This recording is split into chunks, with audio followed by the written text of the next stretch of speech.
Investir en Afrique est la meilleure décision que tu peux prendre si tu veux multiplier ton argent parce que l'Afrique est de loin l'endroit sur lequel il y a le plus de rentabilité sur la planète.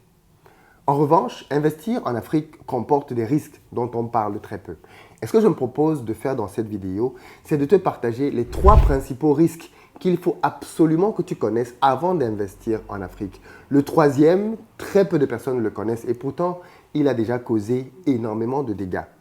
De par ma position d'entrepreneur sur le continent et de quelqu'un qui accompagne aujourd'hui plusieurs centaines de personnes à réussir leur projet en Afrique, crois-moi, cette vidéo est une vraie masterclass.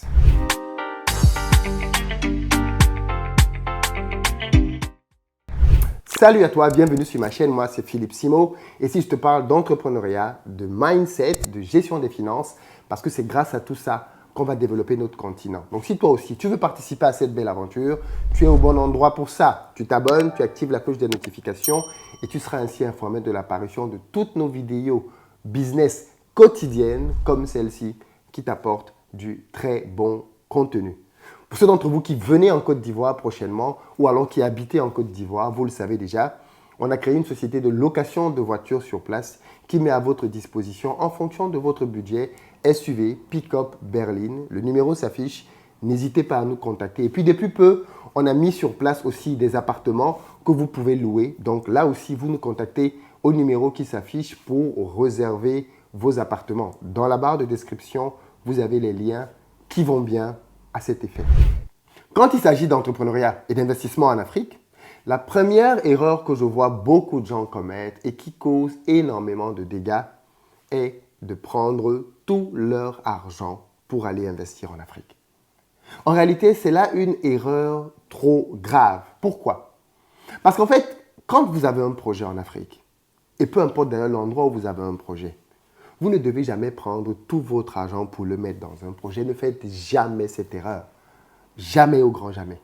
Quand vous prenez tout votre argent, et c'est ce que je vois beaucoup de gens faire, vous videz votre compte bancaire, vous allez au pays pour lancer une construction, lancer un projet agricole, lancer un projet quelconque. Qu'est-ce qui se passe généralement? Eh bien, vous vous lancez. Et comme c'est votre première fois de vous lancer, bien souvent vous faites des erreurs qui parfois peuvent même être fatales, qui font qu'au final, votre business n'aboutit pas. Et derrière ça, donc, on se retrouve avec des personnes amères et frustrées.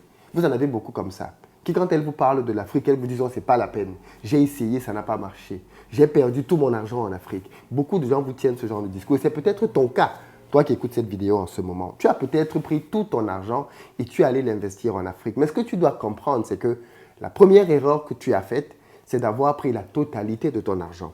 Si au lieu de prendre tout ton argent, tu avais plutôt pris le quart de ton argent, tu avais gardé 75% dans ton compte bancaire, crois-moi, tu n'aurais pas la même vision de ton échec en Afrique. L'échec en Afrique te fait mal parce que tu as pris tout ce que tu avais et tu es allé le mettre en Afrique. Pourquoi? Parce que tu ne sais pas comment on gère de l'argent. Voilà pourquoi, pour tous ceux d'entre vous qui veulent maîtriser la gestion de leurs finances, je vous invite à aller dans la barre de description parce que vous allez y trouver une vidéo gratuite de formation que j'ai faite pour vous. Elle va vous permettre d'y voir beaucoup plus clair en termes de gestion des finances. Prenez-la, regardez-la, c'est gratuit. Mais après avoir regardé cette vidéo-là, ceux d'entre vous qui veulent aller plus loin, vous pouvez rejoindre un programme que j'ai créé dans lequel j'accompagne tous ceux et toutes celles qui veulent mieux gérer leur argent à venir avec moi et à devenir des as de la gestion des finances. Dans tous les cas, la première erreur que beaucoup de gens font quand il s'agit d'investir en Afrique consiste à investir avec tout leur argent. On conseille de mettre 25, maximum 30% de son épargne dans un projet quand on se lance pour la première fois. Parce que bien souvent, la première fois, on va faire des erreurs qui étaient évitables et on va perdre de l'argent. Donc, je préfère que tu perdes de l'argent sur une petite partie de ton épargne plutôt que tu ne le perdes sur une grosse partie de ton épargne et que ça te laisse des séquelles très graves. Et en plus, quand tu as perdu 25% de ton épargne dans un projet, tu peux te relancer sans aucun problème. En plus, quand tu as perdu cet argent, tu sais pourquoi tu l'as perdu. Et donc, quand tu vas te relancer, tu ne commettras plus cette erreur. Malheureusement, beaucoup se lancent avec tout leur argent et quand ils perdent, ils n'ont pas de possibilité de se retourner parce qu'ils ont tout misé déjà dès la première fois. Et bien évidemment, les conséquences derrière sont très lourdes. Donc, évitez de prendre tout votre argent pour lancer un projet, fût-ce en Afrique, fût-ce en Europe, partout dans le monde entier. Évitez de faire cette erreur.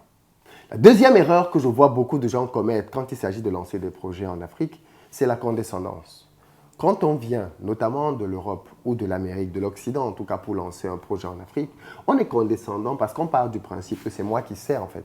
C'est mon projet, c'est mon idée, je sais ce que les gens doivent faire. Et en Afrique, je viens trouver des exécutants, des gens qui vont m'obéir au doigt et à la lettre et qui vont faire tout ce que je leur demande de faire. Et parfois, vous entendez des gens dire ça, oui, moi j'ai voulu lancer mon projet, mais sur place, les gens ne font pas ce que tu leur dis. Alors attention, il ne faut pas confondre deux cas de figure. Il y a effectivement le fait que sur place, tu trouves des gens qui ne font pas ce que tu leur dis, parce que ce sont des personnes, malheureusement, qui ne sont pas bien pour bosser avec toi. Mais il y a aussi le cas de figure dans lequel ces gens-là ne font pas ce que tu dis, parce qu'elles ne veulent juste pas te suivre dans le trou, en fait. Quand vous lancez un projet en Afrique, ayez l'humilité de considérer que les gens qui sont sur le continent ne sont pas des stupides, ne sont pas des cons, ne sont pas des gens qui ne peuvent rien vous apporter. Soyez toujours ouvert à la possibilité qu'ils vous apprennent des choses. Par exemple, pour le business de location de voitures que j'ai lancé en Côte d'Ivoire, quand il a été question de me lancer là-dedans, j'avais mon idée bien précise de comment je comptais travailler avec des chauffeurs. J'avais prévu que les chauffeurs devraient avoir un CDI, ça devait être le personnel de l'entreprise, ils devaient être habillés d'une certaine manière, ils devaient être formés, ainsi de suite. J'avais tous mes beaux projets dans la tête. Je suis arrivé sur place et quand j'ai voulu commencer ça, mon personnel m'a dit « Boss, c'est pas comme ça que ça marche ici. » Je me suis dit non. Je ne sais pas de quoi vous parlez, mais parfois, les gens, c'est parce que vous ne leur donnez pas certaines faveurs que vous ne voyez pas à quel point ils peuvent travailler et faire du bon travail. On s'est lancé, on a lancé l'entreprise et les chauffeurs étaient salariés. Ils avaient un salaire fixe à la fin du mois et ils avaient des bonus qu'ils devaient gagner. En gros, ils avaient 100 000 francs de salaire fixe et derrière, ils avaient des bonus qui leur permettaient de doubler cette somme, donc de passer à 200 000 francs. De manière unanime, j'avais 10 chauffeurs au début. Au terme du premier mois, aucun des 10 chauffeurs n'avait fait l'affaire.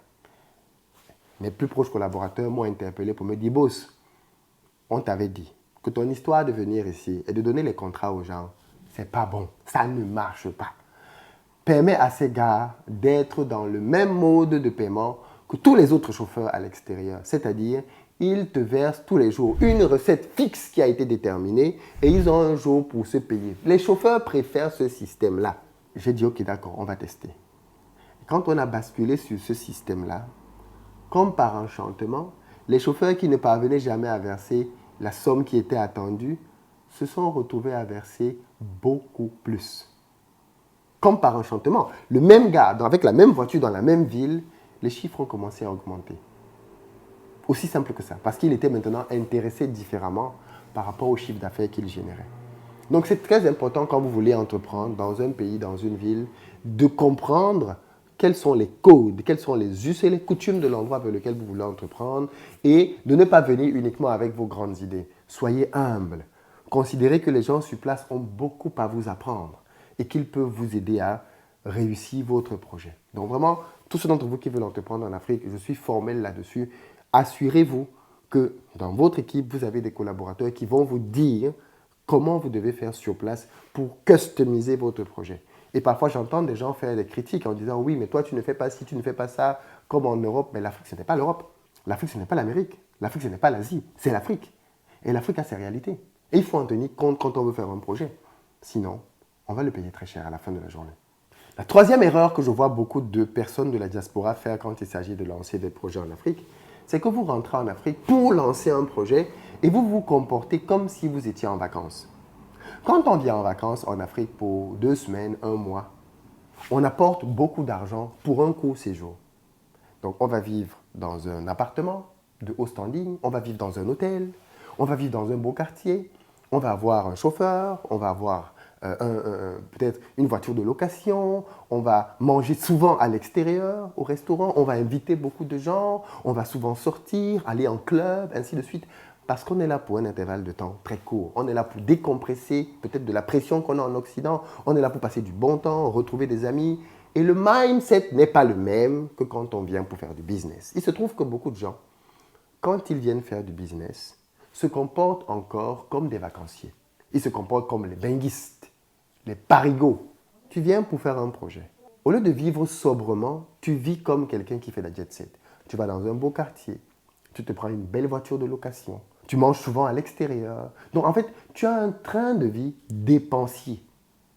Et en parallèle de ça, tu dis que tu veux lancer un projet. Donc rien que ton train de vie ponctionne déjà une bonne partie de ton argent et le reste, eh ben, est dédié à ton projet. Et bien souvent, j'ai vu des gens qui n'ont pas pu terminer leur projet parce que l'argent était fini. Pourquoi l'argent était fini? Leur manière de vivre, leur style de vie ultra dépensier. La solution, elle est simple. Si tu viens pour faire un projet, vis petitement, vis simplement, vis sobrement. Le temps de lancer ton projet, tu es venu pour lancer un projet, tu n'es pas venu pour faire les vacances. Tu n'es pas au Club Med. Tu es là pour travailler. Tu es là pour retrousser les manches et mettre les mains dans le cambouis pour faire que les choses avancent. Et donc, sortons aussi de cette manière de vouloir transmettre des messages parce que, en réalité, quand tu viens comme ça, habillé XYZ, tu es en train de passer un message aux gens qui te regardent. Tu es en train de leur passer un message bien souvent négatif. Donc, moi, je vous conseille d'être sobre, de vous priver même le temps de lancer votre projet. Passez inaperçu. Ne soyez pas dans les sorties à gauche, à droite. Prenez s'il faut. Si vous avez une maison familiale, allez habiter dans la maison familiale. Qu'est-ce que ça vous coûte? Diminuez vos charges. Lancez votre projet et après, savourez. Mais ne venez pas faire les deux. Je suis en mode vacances et je dis que je suis venu lancer un projet. Généralement, c'est incompatible. Je sais que ce point-là, beaucoup vont se reconnaître dedans. C'est une erreur que beaucoup d'entre vous faites. Et je vous conjure, si vous continuez là-dedans, ça va vous coûter très, très, très cher. Sortez de ce paradigme, sortez de ce prisme. Il est plus qu'urgent de revenir à des choses plus basiques et plus conviviales. Voilà les 3 erreurs que les gens font quand il faut investir en Afrique et je vais te les rappeler. Erreur numéro 1, investir tout leur argent dans le projet. Il ne faut pas le faire. Investis entre 25 et 30% de ton épargne. Et si tu veux maîtriser tes finances, dans la barre de description, je te donne une vidéo gratuite à cet effet. Erreur numéro 2, la condescendance. Penser que c'est nous qui savons et les autres doivent simplement obéir. Ce qu'il faut faire, prendre l'expertise locale et bien évidemment l'implanter dans son projet pour avoir quelque chose de plus puissant. Et puis troisième erreur, vivre comme un benguiste, vivre comme un voyageur, vivre comme un touriste alors qu'on est là pour lancer un projet. Ce qu'il faut faire, vivez sobrement, vivrez petitement le temps de pouvoir lancer votre projet. Et ces 3 erreurs-là vont vous coûter très cher si vous les négligez. Lesquelles avez-vous déjà commises? Partagez-moi ça dans les commentaires. Et puis s'il y a d'autres erreurs que vous pensez qu'elles devraient figurer dans ce top 3, dites-les moi aussi dans les commentaires et on en reparle. Très bientôt!